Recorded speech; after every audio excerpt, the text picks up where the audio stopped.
Salve, turma boa! Finalmente, acho que agora dá para te dizer que para alguns, aqueles que não estão tão preocupados aí com os concursos, vão começar a dizer que começou o ano. Para nós não, hein?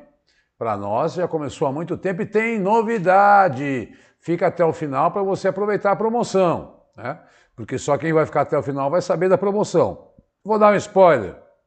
Ficou pronto o livro 17, que trata de temas de 15 de dezembro a 15 de fevereiro, né, com 100 questões. Como eu assumi um cargo público, fui aprovado, né, e agora trabalharei meio período, porque assim me permitiram, eu acho que os livros ficarão mais demorados para serem produzidos, porque eu terei menos tempo, não é? Então, não que diminuirá a qualidade, apenas eu terei para escrever os comentários, organizar tudo, precisarei de mais tempo. Mas essa aula está muito importante, é uma das aulas mais importantes desde o começo do ano, todo professor fala isso, mas é porque tem assunto polêmico, e assunto polêmico merece uma reflexão boa. Não vou falar da saidinha que foi aprovada pelo Senado, porque vai voltar para a Câmara e depois vai para o Senado e até vai à sanção. Então eles acabaram com a saidinha, né? Não vou comentar porque estão apurando a fuga dos 2 prisioneiros de Mossoró e eu quero tratar esses fatos quando eles estiverem conclusos, certo? Vamos lá que temos muita coisa para falar. Sempre inicio porque muita gente vê o vídeo e quer entrar em contato comigo e ao entrar em contato pode mandar mensagem de manhã no meu trabalho, há essa opção de eu trabalhar com o celular, né? Então, porque eu tenho os intervalos, enfim. Manda uma mensagem e aí me segue no Instagram, você está assistindo pela primeira vez, que eu estou cumprindo a promessa que eu fiz, né? Que é postar 1 ou 2 notícias no meu Instagram diariamente para alimentá-los aí daquilo que é importante em atualidades. Eu sou o seu jornalzinho e o meu WhatsApp é o contato para você. Manda uma mensagem, não precisa adicionar os contatos, é só enviar a mensagem que, se você não quiser adicionar os contatos, lógico, nós conversamos aí, tá? Hoje eu conversei com o Raí do Piauí, né? Semana de 14 a 21 de fevereiro, hoje quarta-feira, 21 de fevereiro, 18 horas, é exatamente quando eu faço as gravações. Há 2 anos, quase 3 anos, eu estou nessa batida toda quarta-feira, sem parada, aqui gravando com vocês. Por isso é importante assistir os vídeos antigos, clicar em vídeos, assistir os vídeos todos que existem no canal do Vencendo Concursos, que são aulas gratuitas e aí que vão te ajudar muito na sua aprovação, tá? Aqui eu deixo para quem vai prestar o bloco, especialmente o bloco 8, mas ele ajuda em outros blocos, porque eu tenho certeza, e nas dissertativas, que este livro que eu compilei do meu banco de dados de mais de 500 questões, eles vão trabalhar da organização do Estado brasileiro, eles têm questões... eu não dou muita bola para as questões, porque eu não estou acreditando que a Sesgran Rio, e eu quero surpreender todos os outros professores que estão batendo nessa tecla. A Sesgran Rio é dessa forma. Virá diferente porque o edital veio diferente. Então, é bom se preparar para quem acha que vai ser como atualidades, vai ser como as outras provas. Não será. Eu estou apostando nisso, não porque eu tenho bola de cristal ou tenho alguma influência, pelo que foi dito nas lives aí do próprio Ministério. Então, é mais um material. Saindo daqui, informação importante para você que conhece alguém, e todos os programas sociais cada vez mais aparecem nas provas, e o MEC lançou um programa para financiar até 100% das mensalidades de faculdades particulares. Eu preferia que esse dinheiro fosse investido em escola, em faculdade pública, mas até porque eu vejo muita faculdade particular que grava a aula de 5 anos, não tem essa dinâmica de sempre gravar a aula, atualizar e deixa lá e o aluno está assistindo aula de coisa desatualizada. Isso foi na sexta-feira, dia 16. Porque como é que era antes? O programa havia deixado de fornecer empréstimos que cobriam integralmente os encargos, né? E o que mudou? A partir de agora, o FIES para os alunos mais pobres chega a 100% da mensalidade. Óbvio que tem que estar no cadastro único, tem que ter uma renda per capita de até R$ 706.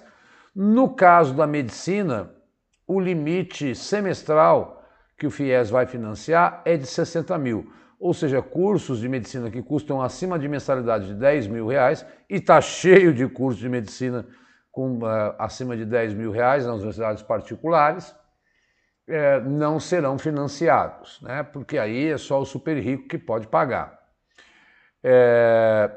Para quem não sabe, o FIES é uma coisa muito simples. É quase que um financiamento que você pega da casa própria. Todavia, quando você pega o financiamento da casa própria, você já começa a pagar as prestações. No FIES, não. No FIES, quando você termina, o curso começa a trabalhar, aí você passa um tempo pagando esse dinheiro emprestado que você pegou, tá? É assim que funciona. Então agora vai financiar integralmente. Mais um programa social e mais um drama social na notícia de número 2. Por isso que é importante que todo governo, seja ele qual for, faça programa social nesse país. Mulheres e negros terminam 2023 com desemprego acima da média nacional. Mais do mesmo, né, pessoal? É o IBGE. E o desemprego de mulheres é 53% maior, ainda reproduzindo uma sociedade patriarcal, colonial, aonde mulheres e negros sempre foram relegados a segundo plano. Esses dados do IBGE, né, sempre são dados muito, digamos assim, causam um apreço pelas bancas, e aí eu não vou ficar lendo nessa hora que eu acho o seguinte: você deve dar um pause aí e observar os números, porque a gente está aqui fazendo que tipo de aula, né? Se for para eu ficar lendo a notícia, não precisava de mim, botava a notícia e publicava e você lia, né? É um comentário, e como é muito cheio de dado, não é para você decorar, é para você entender que as vulneráveis, as minorias, ainda estão sofrendo nesse país, mesmo com leis que procuram com cotas, né, igualdade de salários. A pesquisa revela também diferenças na relação entre escolaridade e empregabilidade. O grupo de pessoas com ensino médio incompleto tem a taxa de desemprego de 13%, é pior entre todos os segmentos. Então, fica aí o que quem não termina ou termina mal o ensino médio não consegue emprego. E daí o porquê a gente ter dito na aula passada, o governo e todos os estados aí também, porque o ensino médio é a responsabilidade dos governos estaduais, pela Constituição, estabelecerem políticas públicas de tentar manter o jovem na sala de aula. Fica até o final. Ainda sobre a informalidade, a taxa de informalidade caiu, mas ainda é de 40%. O que isso significa na prática, Diogo? Significa na prática que pessoas que são informais não têm carteira assinada e lá na frente, e é isso que você está querendo como concurseira, concurseiro, exatamente ter a sua formalidade, ter a sua estabilidade, ter a sua segurança, não é verdade? Para que não tenha que submeter à falta de registro, não tendo as garantias da Previdência lá no final da sua vida, quando tiver idoso, né? Foi por isso que, inclusive, que eu prestei. Não tenho por que esconder minha idade, tenho 55 anos e me preocupo com os próximos 10 anos. Gente, muita calma nessa hora. Muita calma nessa hora. Muita calma nessa hora. Vamos ler a notícia e depois eu vou refletir. São várias as notícias sobre esta crise diplomática. Vamos definir como polêmica ou crise diplomática polêmica. Entre quem? Brasil e Israel. Isso se deu após a viagem do presidente Lula, a primeira viagem presidencial dele, a 2 países africanos, Egito e Etiópia. Na Etiópia, ele participou da reunião da União Africana. A União Africana, importante lembrar, é composta por 55 países da África, é um bloco, e que passou a integrar o G20. O Lula disse o seguinte: o que está acontecendo na faixa de Gaza com o povo palestino não existe em nenhum outro momento histórico. Aliás, existiu quando Hitler resolveu matar os judeus. Pronto. O Lula, então, fez essa declaração comparando a ação de Gaza, a ação do Israel na faixa de Gaza, e o chanceler, que é o ministro das Relações Exteriores, vem falando que isso, o presidente cuspiu na cara do povo judeu. Muita calma. Concorde ou não, eu vou fazer a seguinte análise. Como historiador, com pós-graduação, professor de história de muitos anos, eu sou obrigado a dizer que Lula errou. Por quê? Porque nós não podemos comparar momentos históricos tão diversos como esse. Até porque no nazismo, o holocausto era uma política quase do Estado. E o que está acontecendo em Israel é uma ação do governo de Netanyahu. Então já começa uma diferença. A perseguição ao judeu e a morte desenfreada, a sangue frio, com requintes de extermínio e de violência que nos choca, que não, é uma das páginas da história que nós gostamos de colar, não dá para comparar, como eu não posso comparar ao genocídio indígena na chegada dos europeus na América. Porém, considerando que se trata de uma fala polêmica, e eu apurei por várias leituras de vários jornalistas que foi uma fala para causar mesmo, o presidente queria provocar, ele não falou, o Lula fala de improviso e fala besteira. Não. Foi pensada para provocar, porque Netanyahu faz parte de um grupo de oposição de extrema-direita conservadora, que inclui o Javier Milei, o Viktor Orbán da Hungria, o Donald Trump nos Estados Unidos, e o Lula quer navegar no outro campo, até mesmo na política interna. Então ele não quis só atingir a política externa, mas também a política interna. Eu não estou ficando tanto com o texto, porque todo mundo viu esta notícia, porque ela não para de repercutir e com opiniões diversas. O que você deve fazer e que as provas vão fazer? Ela nunca vai perguntar a sua opinião. Ela pode pedir para você analisar. Olha, foi uma fala que causou um desconforto, porque comparou momentos históricos diferentes. É preciso levar em conta, sem dúvida nenhuma, que quem começou essa ofensiva foi o Hamas, não é? Matando lá 1.100 pessoas, civis. Agora, é preciso, sem dúvida nenhuma, entender que a mão pesada de Israel sobre os civis da Palestina, confinando todos em Rafa, 1 milhão, é algo que está sendo criticado, inclusive pelos Estados Unidos, que devem apresentar no Conselho de Segurança amanhã uma moção aí contra Israel. África do Sul, vários países do mundo já criticaram a ação pesada de Israel. Mas Israel diz que vai exterminar o Hamas. Há um problema. Há vários genocídios na história que não são comparados ao Holocausto e que devem ser estudados e condenados.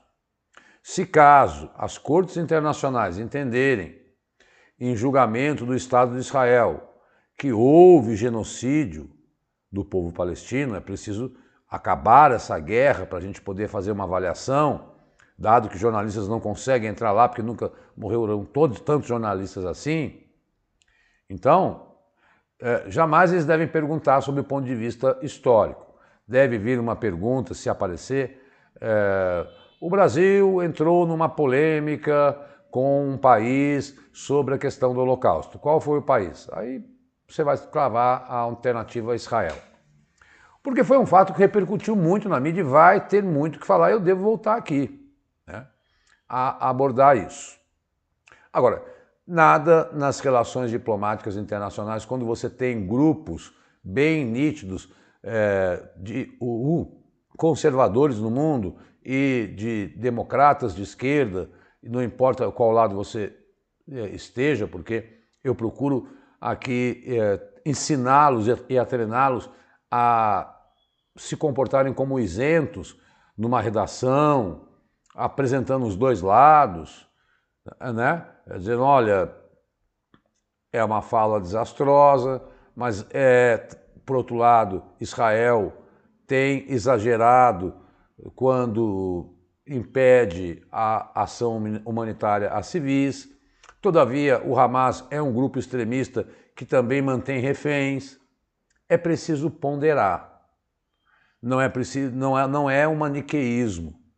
Não podemos entrar no maniqueísmo porque não é disso que as provas querem de vocês. Ora, na mesa do bar com seu amigo, com sua família, no seu grau de intimidade, você se posiciona. Agora, entenda que os concursos não podem ser tendenciosos porque a gente anula a questão. Ora, isto é uma visão polêmica e que não condiz à verdade. Entra com recurso no Supremo Tribunal, no Ministério Público e o juiz anula a questão, quando tem a tendência, né? Mas o que é preciso, então? Conhecer o fato e saber as repercussões do fato. E é isso que está nesta notícia. O embaixador brasileiro voltou para o Brasil, levou um puxão de orelha lá do embaixador de Israel e a comunidade judaica brasileira também se postou contra o presidente. Muitos falam que o presidente deve pedir desculpas pela fala. Enfim, o primeiro-ministro disse que cruzou a linha vermelha e Lula foi declarado persona non grata, que simplesmente quer dizer não é bem-vindo em Israel. Vamos aguardar, porque podem ter mais capítulos aí deste imbróglio diplomático. E aí eu quis fazer este comentário um pouco mais longo para que você não tenha problemas com essa questão, tá? Olha, aqui eu peguei um infográfico, eu adoro, né? E eu acho que, assim, é uma característica, né? É uma característica.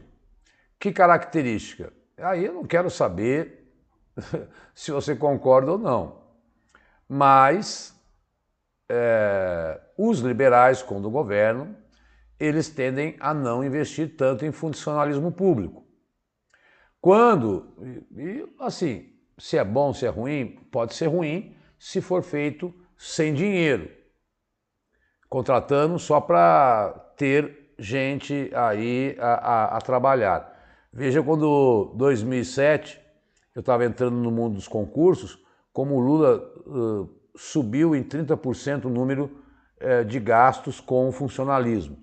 E isso atraiu muita gente à vida do concurso e desde lá isso tornou-se uma realidade presente. Tanto foi ali que deu uma virada, né? 30%. Com o governo do Bolsonaro, e como, por exemplo, que é a ideia do Javier Milei, há uma queda. E agora voltou a subir. Na prática, os governos de esquerda ou do PT, por assim dizer, gostam muito de investir em funcionalismo público. Isso é um fato. Portanto, mais concursos. Esta é uma realidade. Os governos liberais querem um Estado mais enxuto e têm a sua justificativa para isso. Não estou aqui dizendo quem está certo, quem está errado. Estou diagnosticando como é que funciona, tá? Porque assim, você é de que lá? Eu já sempre me posicionei, eu não sou Lula e eu não sou Bolsonaro. Se querem saber, agora eu posso até dizer em quem eu votei. Eu votei no Ciro Gomes, até porque eu admiro muito a capacidade intelectual dele, mesmo sabendo que ele ia perder, né? Mas porque era o único que denunciava essa polarização que eu entendo que só atrapalha o Brasil. E fica a gente, você é de um lado, você é do outro, tal. Não.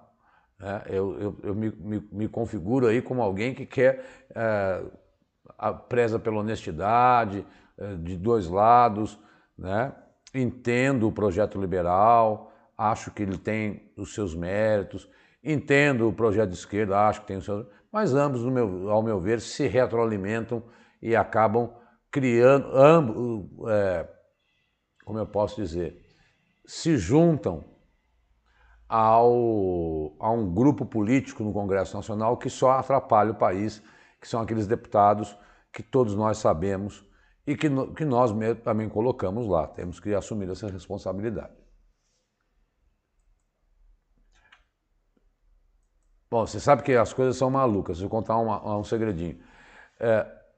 O YouTube deve esconder essa aula, não vai permitir, peço que você divulgue, porque eu usei a palavra holocausto. E quando você usa uma palavra como essa, os algoritmos entendem que é uma palavra ruim e escondem o vídeo de vocês. Não ficam divulgando. É impressionante. Mas eu não tenho medo, tenho que dar a aula e usar o termo que foi usado. Então, quando você conta de tragédia aqui, os algoritmos não gostam de jogar isso na internet. Mas é uma aula de atualidades, meu Deus do céu, não é uma aula de mentiras, são notícias que estão na mídia, mas os algoritmos pensam assim. Bom, ocupação de Israel nos territórios palestinos não pode ser aceita nem normalizada, e aí é mais uma repercussão. O Brasil foi na Corte de Haia e potencializou porque como o Lula criticou, a Israel rebateu, aí teve essa coisa dos embaixadores se agredirem. O Brasil ontem foi na Corte de Haia e denunciou Israel. Tá? Então esta é mais aí uma repercussão de como a coisa está escalando. A Corte Internacional de Justiça é em Haia e ela não é o Tribunal Penal Internacional. Eu sempre chamo atenção porque eu dou aula de direitos humanos. Ela é um órgão ligado à ONU e é um órgão que julga estados. O Tribunal Penal Internacional foi criado pelo Estatuto de Roma e julga pessoas que cometem crimes de guerra, crimes de agressão, crimes de genocídio, né? Tem mais um, daqui a pouco eu lembro. E julgam pessoas. Então, cuidado para não confundir a Corte Internacional de Justiça com o Tribunal Penal Internacional, que é algo que julga pessoas. Ambos ficam, tanto a Corte como o Tribunal, ficam em Haia, na Holanda. Notícia de hoje. Começou uma reunião, deixa eu explicar.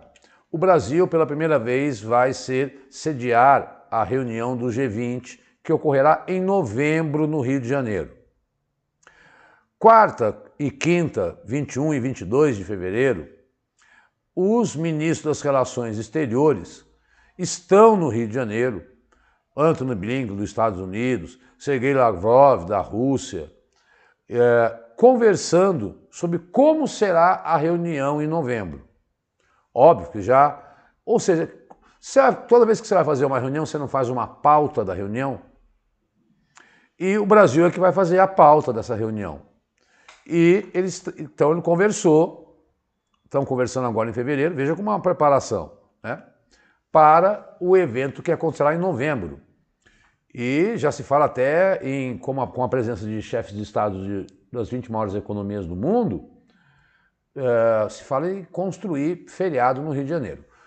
A pauta que o brasileiro, Mauro Vieira, nosso ministro das Relações Exteriores, levantou aos outros chanceleres ou ministros das Relações Exteriores nós queremos discutir aqui no Brasil a paralisia da ONU diante a 180 conflitos que existem no mundo, grandes, como da Ucrânia e Israel versus Gaza, ou menores, como guerras civis pontuais.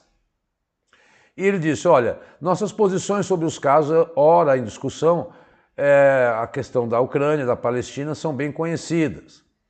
O ministro criticou o orçamento militar, dizendo que não é minimamente razoável, 2 trilhões, enquanto que para alimentos se gasta 60 bilhões. Tá? Enquanto está acontecendo agora no Rio de Janeiro, em meio a toda essa polêmica com Israel, lembrando que o grande aliado de Israel é os Estados Unidos. Pois bem, então vamos aguardar também, amanhã deve sair um documento, ou na sexta, sobre o que eles estão discutindo. Ficam a portas fechadas, tá, pessoal? Então a gente não sabe muito o que se conversa. Bom, as manchetes que se respondem, 34 já o número de mortes lá na Baixada Santista, e esse número é assustador, e morreram 3 policiais na chamada Operação Escudo ou Operação Verão, né? E esse confronto aqui em São Paulo a gente precisa apurar depois se não tem inocente morto aí. Estados Unidos dizem que a Rússia tem uma nova arma anti-satélite preocupante. Coisas de narrativa, a Rússia negou, mas é preocupante se realmente o Serviço de Inteligência americano descobriu e fez uma forte declaração dizendo que a Rússia consegue destruir satélite. Satélite é importante porque é fundamental para a telecomunicação, para a análise do clima, não é só para espionagem. Brasil, notícia boa. USP é a única da América Latina entre as 100 universidades com melhor reputação no mundo. Este estudo realizado pela Times Higher Education foi divulgado e acadêmicos de 166 países analisaram a pesquisa e o ensino. Que bom para nós que temos esse centro de referência. Em meio à crise, Itamaraty convoca o embaixador brasileiro para voltar. O brasileiro já voltou, estou só repercutindo mais daquilo que já disse. Mudança na ordem econômica e mundial. A própria notícia diz: Japão entra em recessão e perde posto de terceira maior economia do mundo. Quais são os motivos? Demanda fraca na China, consumo lento e problemas com a Toyota. Perdeu para quem? Para a Alemanha. Tá? Então a Alemanha agora é a terceira maior economia do mundo. Estados Unidos em primeiro, China em segundo, Alemanha em terceiro, Japão em quarto. Faleceu o grande empresário e um cara que eu não cheguei a conhecer, mas eu dei aula para o neto dele. E sempre se destacou por ser uma pessoa não só São Paulino como eu, né? Agora eu posso revelar que o meu time começou a ganhar alguma coisa, mas um homem que produziu muito, um dos maiores empresários do Brasil, do Grupo Pão de Açúcar, e morreu aos 87 anos, aí com problemas no pulmão. Olha que notícia triste. Taxa de suicídio entre jovens, essa também vai me jogar no algoritmo lá para baixo, mas eu tenho que trazer, não estou nem aí para os algoritmos. Eu não assisto aula e não devam assistir a aula pelo número de visualizações, né? Prezo pela qualidade. Aumentou a 6% entre 2011 e 2022. É a Fiocruz. É maior entre a população indígena. Na contramão do mundo, que tem uma redução de 36% de suicídios entre jovens. é aquilo que eu falo, a falta de perspectiva que a pandemia colocou, a falta de oportunidade. Nas aulas anteriores eu falei que o Musk disse, é o Musk, né, gente? Ele é um falastrão, nós sabemos. Implantou um chip cerebral numa pessoa e o cara não se movimenta, mas ele, pela força energética do cérebro, conseguiu movimentar o mouse. Tomara que ele mostre essa cena e não seja uma falácia do ChatGPT. Os Estados Unidos, declaradamente apoiando Israel, vetaram um cessar-fogo imediato, que a Argélia propôs ontem na ONU. Então, como ele tem poder de veto, já expliquei, mas eles querem propor, porque os Estados Unidos querem propor um cessar-fogo temporário e a Argélia queria imediato e total. Vejam, a questão de Israel está muito forte, é muito importante, vai aparecer em provas, é necessário que você acompanhe este episódio que se desencadeou em outubro e tem sido, junto com a guerra da Ucrânia, criando uma paralisia e gastos militares. 2023 foi o ano que mais se gastou com armas no mundo, tirando a Primeira e a Segunda Guerra Mundial. Então é alarmante. Vamos para as internacionais. A Grécia, que é conservadora, legalizou o casamento entre pessoas do mesmo sexo, com a decisão, que também permite a adoção de casais homossexuais, se torna o 37º país do mundo a permitir isso. Qual é a grande novidade? Olha, poxa, Diogo, por que eu tenho que saber isso? Primeiro, para ter uma ideia de quantos países legalizaram, depois, para saber, começou a cair o mundo aqui, que 17 são da União Europeia, e aí é que vem a grande perguntinha que eles gostam. É a primeira da religião cristã ortodoxa.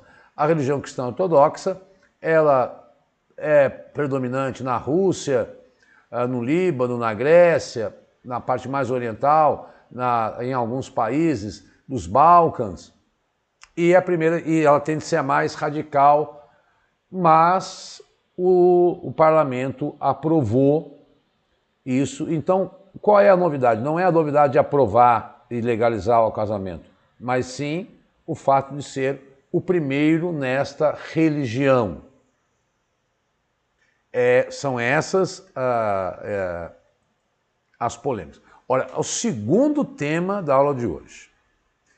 Morreu o Navalny, lá numa prisão. Ele estava indo numa caminhada na Sibéria e o mundo ocidental, que está se unindo contra o Putin na guerra da Ucrânia, acusa o Putin de ter matado, na sexta-feira, o seu principal opositor, que não poderia concorrer às eleições.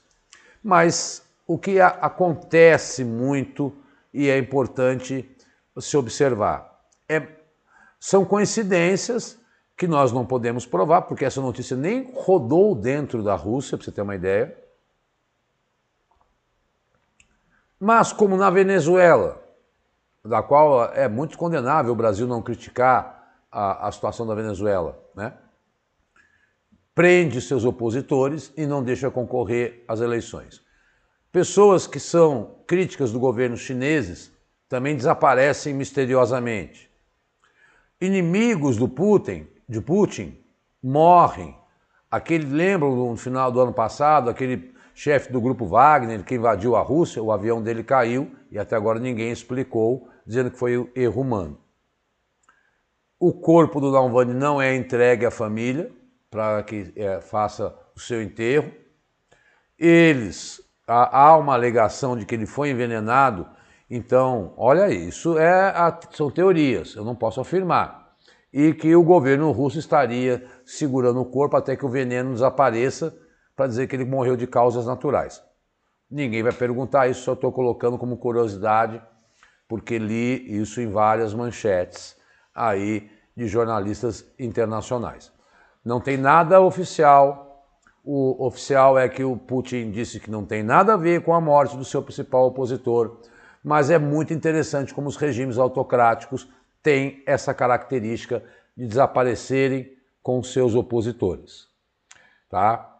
Aquele Boris, não sei o que era um cara empresário de futebol, também opositor de Putin, acho que mais de 5 anos, com certeza. Teria pulado, que um bilionário do futebol pula de um hotel. São mortes muito suspeitas e, infelizmente, aí, ó. Eu citei a Venezuela e há de se posicionar.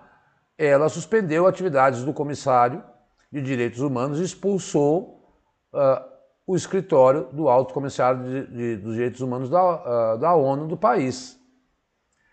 Segundo eles, essa decisão é tomada devido ao papel inadequado que essa instituição tem desenvolvido, que longe de se mostrar como uma entidade imparcial, tornou-se o escritório da advocacia do grupo de golpistas e terroristas que conspiram permanentemente contra o país.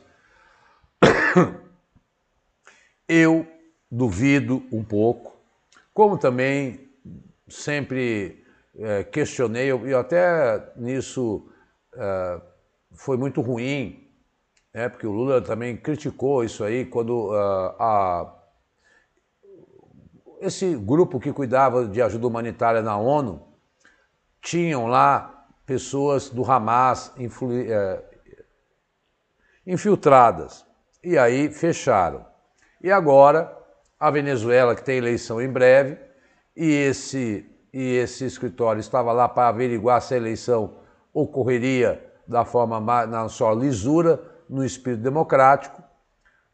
Não vai me surpreender se o Putin for reeleito, não vai me surpreender se o Maduro for reeleito, e esse povo autocrático acaba punindo o seu próprio povo. Esses líderes autocráticos, por que punem? Porque são impostas sanções econômicas e aí você cria uma situação econômica desastrosa na Venezuela e cria uma onda de refugiados. Mas é você espantar todo e qualquer alguém que possa denunciar ao mundo os horrores que as ditaduras impõem no mundo. Para deixá-los a par de que pé que está a guerra entre Ucrânia e Rússia, a Rússia venceu e conquistou uma cidade importante, Avdiivka, o que foi comemorado. E é sempre assim, toda vez que o mundo anuncia, o Zelensky estava inclusive na Europa, com o pires na mão, pedindo dinheiro e conquistando a ajuda da Alemanha e da França, o Biden prometendo ajuda, a Rússia vai lá e desce o cacete e conquista mais uma parte do território. É a contraofensiva russa. E não pensem que a Rússia está fraca, não. Não estou defendendo. Como países que não estão nem aí para essa diplomacia internacional, que pensam em si, e eu diria claramente a Índia e a China, eles estão comprando petróleo mais barato da Rússia e a Rússia nunca teve tanto dinheiro nos seus cofres públicos. É bem verdade que tem dinheiro fora, mas ela conquistou na região de Donetsk mais uma cidade e a Ucrânia recuou e pediu para que os soldados abandonassem os campos de batalha para não morrerem. Então, é um vai e vem da guerra, especialmente no leste, onde a Rússia tem avançado. Mas a Rússia vai entrar no processo eleitoral e ela está com esses problemas aí para responder para a comunidade internacional de como o principal líder da oposição morreu numa morte muito estranha. Isso porque, não se esqueçam que ele havia sido envenenado, Deixa eu só vir aqui. Tá certo. Muito bem. Eu coloquei essa notícia porque eu achei ela muito interessante. E aí assim, digamos, uma notícia que me tranquilizou. Cofre do Apocalipse. Puta, eu estou falando tanta palavra suicídio, apocalipse, que os algoritmos não vão me aceitar nessa aula. Mas é o nome dado a esse cofre que é um banco mundial de sementes, que tem sementes brasileiras, 1 milhão de amostras, que fica a menos 18 graus na Noruega, exatamente com 4 milhões e meio de variedades de culturas, para que, caso o mundo passe por um drama aí e lá embaixo, climático ou de guerra, que a gente tenha alimento, né? Eu realmente desconhecia que existia, eu nem gosto desse nome, mas o nome oficial é Silo Global de Sementes, né? Mas o apelido é Cofre do Apocalipse, né? Mas é para que guardar. Desastres e guerras são algumas preocupações, mas não as únicas. As mudanças climáticas vão exigir que as plantas se adaptem a mudanças extremas de temperatura, como falta de chuva ou chuva em excesso. Além disso, há ainda a preocupação de armazenamento adequado em temperaturas corretas, algo que nem sempre pode ser feito no país de origem das sementes. Então, para você de conhecimentos gerais, aí não é nenhuma atualidade, porque isso é uma coisa que existe há décadas, os homens, os cientistas e o mundo todo meio que preservou e preserva lá nesse silo global sementes para eventuais catástrofes. Turma boa, veja quanta polêmica importante aí. Olha aí, ó, os livros, né, que pegam agora o segundo semestre, o 14, o 15 e o 16, tá? E tchananã! Ficou pronto, todo filho meu quando nasce eu adoro. O livro 17 ficou pronto 15 de fevereiro, na quinta-feira última. Eu consegui editar com 100 questões de atualidades. Se você adquirir esses 4, eu vou cobrar só 3. Aliás, eu vou cobrar 3 não, eu vou cobrar menos do que 3. Eu vou cobrar R$70. Essa é a promoção que eu estou mantendo. Eu estou mantendo esse preço para você que entra em contato comigo no WhatsApp há 2 anos. Porque eu entendo que a situação está difícil para todo mundo e que é uma mão dupla. Esse livro está fantástico e cada um está ficando melhor que o outro, porque eu estou pegando, são 17. Eu confesso que os 2 primeiros eu ainda fazia mais coleção de questões de concursos antigos. Agora não, estou criando e selecionando com muita... aí eu vou lá, vejo que já caiu no concurso, não vou colocar esse tema porque já caiu, já tem nesses bancos de dados gratuitos. Vou colocar um tema que não caiu ainda. Todos super comentados. Eu acho que é aquele... eu tenho convicção. Não dá para assistir a aula passivo, tem que assistir a aula anotando, tem que ter o PDF, tem que assinar o Vencendo Concurso para ter acesso ao PDF, tem que resolver questões e tem que construir resumo e fazer revisão. Este é o caminho para a aprovação. Diogo, como eu faço para ter acesso aos livros?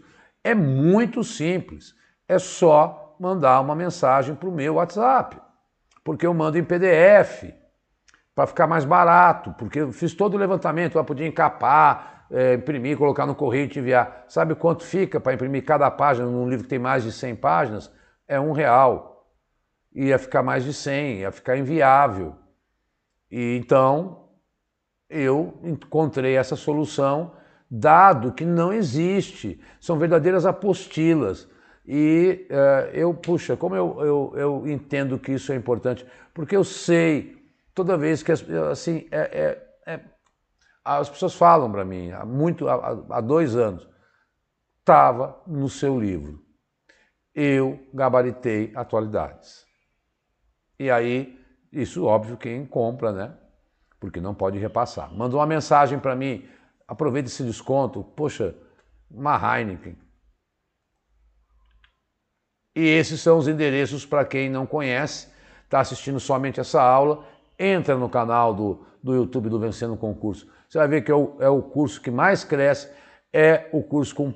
É assim, eu digo, Nós somos muito humildes, porque nós não ficamos fazendo jabá, jabá, jabá, jabá. Eu faço dos meus livros porque eu acho que é uma ajuda, é um material inédito. Pode olhar, eu convido você, assista outra aula de outros professores, vê se eles têm questões inéditas. Ou se eles pegam questões de 2013. Olha, pegar a questão de 2013, isso é, assim, desculpa, mas eu fico indignado. Pegar a questão de 2013 e colocar como questão de atualidades. Não é. Os editais pedem 6 meses, pedem 1 ano. É enganar vocês. Tá? Então, acompanhem a gente semanalmente no Vencendo Concursos, vejam os projetos lá criados. Ultrapassei muito, vou me despedir, eu volto dia 28, é que eu tinha que tratar do Putin e dessa polêmica e lançar o livro 17 nessa aula. Um forte abraço, até dia 28, tchau, tchau, muito obrigado aí.